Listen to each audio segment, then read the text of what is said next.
Hello అండి, welcome back to our channel. ఈరోజు story అందాల రాక్షసి సీజన్ 2 ఎపిసోడ్ 71. ఇక స్టోరీలోకి వెళ్తాయి. విక్రమ్ సన్నని నవ్వుతూ ఇద్దరి వైపు చూడటంతో ఆ నవ్వుకి అర్థం తెలియక నిషాన్, మోహిత్ అయోమయంగా ఒకరినొకరు చూసుకుంటూ విక్రమ్ వైపు అర్థం కానట్టు చూస్తారు. ఏంట్రా, నేనేం చెప్తున్నానో మీకు ఇంకా అర్థం కావడం లేదా అని అదే స్మైల్ మెయింటైన్ చేస్తూ అడుగుతాడు విక్రమ్. నువ్వు అర్థమయ్యేలా చెప్తే మాకు కూడా అర్థమవుతుంది అని ఇద్దరు విసుగ్గా అడగడం చూసి విక్రమ్ చిన్నగా నవ్వి, ఇప్పుడు కోమాలో ఉన్న ఆయుష్ లేచి మాట్లాడటం పాసిబుల్ కాదు కనుక నేను మరోవే ఆలోచించి ఆశయ్కి ఆయుష్తో మాట్లాడిస్తాను అని చెప్పాను. అదేంటంటే అని నిమిషం పాటు గ్యాప్ తీసుకున్న తర్వాత టెన్షన్గా తన వైపు చూస్తూ ఉన్న ఇద్దరిని చూసి ఒక ఫేమస్ మిమిక్రీ ఆర్టిస్ట్ను పట్టుకొని ఎగ్జాక్ట్గా ఆయుష్ వాయిస్తో ఆశతో మాట్లాడిస్తే మన ప్రాబ్లం సాల్వ్ అవుతుంది కదా అంటూ తను అనుకున్న ప్లాన్ చెప్పి కళ్ళెగరేస్తూ అడుగుతాడు. వాట్ అంటూ ఇద్దరు షాక్ అవుతూ, హో నో విక్కీ, అసలు ఏం చేస్తున్నావురా నువ్వు? ఆశ ఈజీగా బావ వాయిస్ గుర్తుపట్టేస్తుంది. ఈ ఐడియా అస్సలు వర్కౌట్ అవ్వదు, అనవసరంగా లేనిపోని ప్రాబ్లమ్స్లో పడతాము. ఓకే ఫైన్, మీ దగ్గర ఇంతకంటే బెటర్ ఐడియా ఉంటే చెప్పండి, నేను ఇక్కడితో డ్రాప్ అవుతాను. విక్రమ్ మాటలకి ఇద్దరు లేదు అని తలపట్టుకోవడం చూసి, లిజన్ మోహిత్, మన దగ్గర ఇంకో ఆప్షన్ లేదు. రిస్క్ అనిపిస్తున్నా సరే ఇప్పటికి ఇదే కరెక్ట్. ఆశకి డౌట్ రాకుండా మీరే చూసుకోవాలి. నేను మిమిక్రీ ఆర్టిస్ట్ పక్కనే ఉండి ఆశ అడిగే వాటికి నేను పక్కనే ఉండి హెల్ప్ చేస్తూ ఉంటాను అని ఇద్దరిని కష్టంగా ఒప్పించి ముగ్గురు మిమిక్రీ ఆర్టిస్ట్ కోసం సర్చింగ్ స్టార్ట్ చేస్తారు.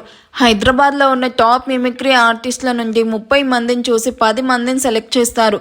అందులో నుండి ఆయుష్ వాయిస్ని సరిగ్గా మ్యాచ్ చేసిన ఆర్టిస్ట్ని ఓకే చేసి తనకు ఏం మాట్లాడాలి, ఎలా మాట్లాడాలి అని పర్ఫెక్ట్గా ట్రైనింగ్ ఇస్తారు. హాస్పిటల్కి వచ్చిన ప్రణవి నేరుగా ఆయుష్ ఉన్న రూమ్లోకి వెళ్ళబోతుంది. కానీ అక్కడున్న జూనియర్ డాక్టర్ ప్రణవిను డోర్లోనే ఆపేసి ప్రణవికి అడ్డుగా నిల్చుకొని, నిషాన్ సార్ పర్మిషన్ లేకుండా ఎవరిని లోపలికి అలో చేయకూడదు అని మాకు స్ట్రిక్ట్గా చెప్పారు ma'am. Do you know who I am అంటూ కోపంగా అరుస్తూ ఉన్న ప్రణవి వైపు చూస్తూ, మీరు ఎవరైనా కావచ్చు మామ్, బట్ మాకు సార్ పర్మిషన్ ఇచ్చాకే మిమ్మల్ని లోపలికి అలో చేస్తాం.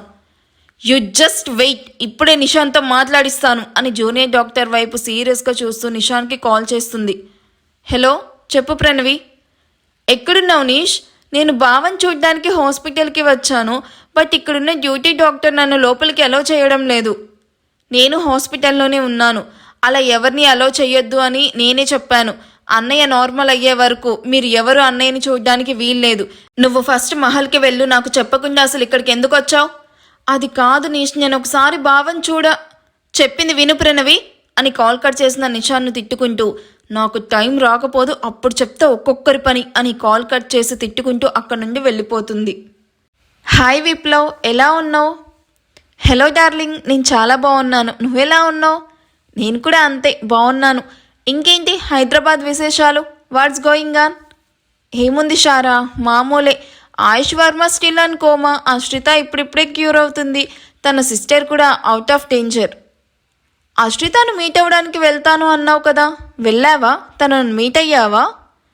ఆ ఛాన్స్ నాకు ఆయుష్ బ్రదర్ అండ్ ఫ్రెండ్స్ ఇవ్వలేదు. ఇదంతా కాదు, ముందు నువ్వు ఇక్కడికి ఎప్పుడు వస్తున్నావో చెప్పు.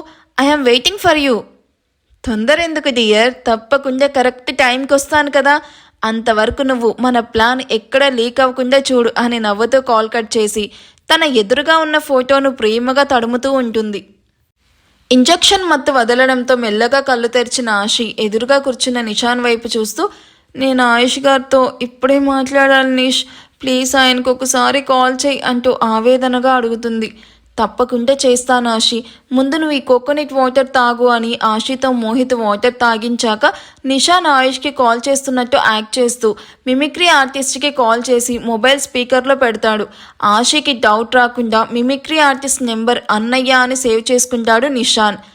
తన ముందున్న మొబైల్ రింగ్ అవ్వడం చూసి, డౌట్ రాకుండా మేనేజ్ చేయి అండ్ టెన్షన్ పడకుండా కాల్ అటెండ్ చేయి అని మిమిక్రీ ఆర్టిస్ట్కి చెప్తూ కాల్ లిఫ్ట్ చేసి ఆర్టిస్ట్ ముందు పెడతాడు. హాయ్ అన్నయ్య. హలో నీష్ అన్న ఆయుష్ వాయిస్ విని ఆశి కళ్ళల్లో నీళ్లు తిరుగుతాయి.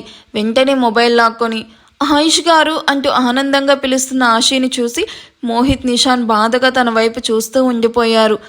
ఆయుష్ గారు ఎలా ఉన్నారు? మీతో మాట్లాడి ఎన్ని డేస్ అవుతుందో తెలుసా? మిస్ యూ సో మచ్ అండి. ఆశి, హా నేనేనండి అంటూ కన్నీళ్లు తుడుచుకొని, మీ నోటి నుండి పేరు విని ఎన్ని రోజులవుతుందో తెలుసా ఆయుష్ గారు అని ఏడుస్తూ అడుగుతుంది. ఆశీను అలా చూసిన మోహిత్ కళ్ళల్లో నీళ్లు తిరుగుతాయి. ఆశి ప్లీజ్ కామ్ డౌన్, నీకు ఫ్యూ డేస్ బ్యాక్నే కదా సర్జరీ జరిగింది, నువ్వు ఇలా ఏడ్చి హెల్త్ని వర్స్ చేసుకోకు అని సీరియస్ టోన్తో చెప్తున్న ఆయుష్ వాయిస్కి ఆశి కన్నీళ్లు తుడుచుకొని మీ వాయిస్ వినగానే ఆటోమేటిక్గా ఏడుపొచ్చేస్తుంది ఆయుష్ గారు, ఎలా ఉన్నారు అంటూ ప్రేమగా అడుగుతుంది. ఐఎమ్ గుడ్, నువ్వెలా ఉన్నావు? కోర్స్ నీ అన్నయ్యలు నిన్ను బాగా చూసుకుంటున్నారు, చూసుకోకపోతే ఇద్దరు తాట తీసానని వాళ్ళకి బాగా తెలుసు. ఆయుష్ మాటలకి ఆశ చిన్నగా నవ్వుతూ లేదండి, అందరూ నన్ను చాలా బాగా చూసుకుంటున్నారు, బట్ మీరు లేని లోటు క్లియర్గా కనబడుతుంది, ఎప్పుడు వస్తారు ఆయుష్ గారు, మిమ్మల్ని నేను చాలా మిస్ అవుతున్నాను అని బాధగా అంటుంది. నేను కూడా ఇక్కడ మిమ్మల్ని అంతే మిస్ అవుతూ ఉన్నాను ఆశి, బట్ ఇక్కడ బ్రాంచ్లో బోర్డ్ ఆఫ్ డైరెక్టర్స్ మధ్య కొంచెం చిన్న ఇష్యూ క్రియేట్ అయింది, అది క్లియర్ అవ్వడానికి ఇంకా టైం పట్టేలా ఉంది, ప్రాబ్లం క్లియర్ అవ్వగానే వెంటనే వచ్చేస్తాను, ఓకే? త్వరగా రావడానికి ట్రై చేయండి ఆయుష్ గారు, నాకు ఇలా జరిగినా మీరు వెళ్ళారంటే అది చాలా పెద్ద ప్రాబ్లం అని అర్థమవుతుంది, అందుకే మిమ్మల్ని ఎక్కువ క్వశ్చన్ చేయాలి అనుకోవడం లేదు. అర్థం చేసుకుంటున్నందుకు థ్యాంక్ యూ సో మచ్ ఆశి. ఇంకేంటి, లంచ్ చేసావా? ఆశి కొన్ని క్షణాల పాటు మౌనంగా ఉండి జ్యూస్ తాగాను ఆయుష్ గారు, మీరు తిన్నారా అని అడుగుతుంది. లేదా ఆశి, ఇప్పుడే ఫ్రీ అయ్యాను, ఇంకో 10 minutesలో మరో మీటింగ్ ఉంది, అది అయ్యాక లంచ్ చేస్తాను. ఇంతకీ దియా ఎలా ఉంది? బాగుంది ఆయుష్ గారు, పాప కూడా మిమ్మల్ని చాలా మిస్ అవుతుంది, వర్క్లో పడి ఫుడ్ని ఏమీ స్కిప్ చేయకండి, మీ హెల్త్ జాగ్రత్త. షూర్ ఆశి, ఇక రెస్ట్ తీసుకో, నేను తర్వాత కాల్ చేస్తాను. ఆయుష్ గారు ఒకసారి ఫేస్ టైం ఆన్ చెయ్యరా, మిమ్మల్ని చూడాలనిపిస్తుంది. మిమిక్రీ ఆర్టిస్ట్ కంగారుగా విక్రమ్ వైపు చూడడంతో విక్రమ్ నోట్ ప్యాడ్ మీద ఏదో రాసి ఇవ్వడంతో అది చూస్తూ నాకు మీటింగ్కి టైం అవుతుంది, కాల్ యూ బ్యాక్ ఆశి అని ఫాస్ట్గా కాల్ కట్ చేస్తాడు. ఇదేంటి ఆయుష్ గారు ఇలా కాల్ కట్ చేశారు అని మళ్ళీ కాల్ బ్యాక్ చేసినా స్విచ్ ఆఫ్ రావడంతో బిజీగా ఉన్నారేమో అని ఆశి డిసప్పాయింట్ అవుతుంది. బావ బిజీగా ఉన్నాడేమో ఆశి, నువ్వు డల్ అవ్వకు, ఫ్రీ అయితే తనే కాల్ చేస్తాడు కదా అని ఆశీని మాటలతో డైవర్ట్ చేసి తన నిద్రపుచ్చి ఇద్దరు విక్రమ్ ఉన్న రూమ్లోకి వెళ్తారు. మోహిత్ నిషాన్ విక్రమ్ను గట్టిగా హక్ చేసుకొని ప్లాన్ సక్సెస్ అని ఆశి ఈజ్ హ్యాపీ నవ్ అని చెప్పగానే విక్రమ్ కూడా హ్యాపీగా ఫీల్ అవుతూ ముగ్గురు మిమిక్రీ ఆర్టిస్ట్కి పెద్ద ఎత్తున అమౌంట్ ఇచ్చి ఈ మ్యాటర్ ఎక్కడా లీక్ అవ్వడానికి వీల్లేదు అని వార్నింగ్ ఇచ్చి మళ్ళీ అవసరమైతే నువ్వు రావాలి అని చెప్పి ఆ అబ్బాయిను అక్కడి నుంచి పంపించేస్తారు. నెక్స్ట్ డే మార్నింగ్ ఆశి అబీల కోసం తనే ఫుడ్ ప్రిపేర్ చేసుకొని దియాతో కలిసి హాస్పిటల్కి వస్తుంది రాగిని. ముందుగా అభి ఉన్న రూమ్లోకి వెళ్ళిన తనకి అభి నిషాన్ మాట్లాడుతూ కనిపించడంతో నవ్వుతూ వెళ్ళి అభి పక్కనున్న చైర్లో కూర్చుంటుంది. గుడ్ మార్నింగ్ అత్తయ్య అంటూ దియాను బెడ్ మీదే తన పక్కనే కూర్చోపెట్టుకుని డల్గా ఉన్న దియా ఫేస్ చూసి ఏమైంది మా ప్రిన్సెస్కి, ఎందుకంత డల్గా ఉంది అంటూ దియా మొహాన్ని చేతుల్లోకి తీసుకుని ఆప్యాయంగా అడుగుతుంది అభి.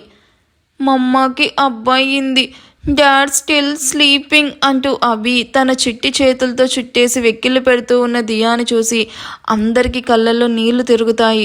దియా, నువ్వు బ్రేవ్ గర్ల్ కదా, ఇలా ఏడవచ్చా చెప్పు అంటూ దియా కన్నీళ్లు తుడిచి ఇంకొన్ని రోజులు బంగారం, అక్క బావ సెట్ అయిపోతారు, నువ్వు ఇలా బ్యాడ్ గర్ల్ లాగా ఏడవకూడదు సరేనా? బట్ డాడ్ని అలా చూస్తుంటే ఏడుపొచ్చేస్తుందమ్మా. ఏడవకూడదు అనుకుంటున్నాను, నాకు తెలియకుండానే చాలా ఏడుపు వచ్చేస్తుంది.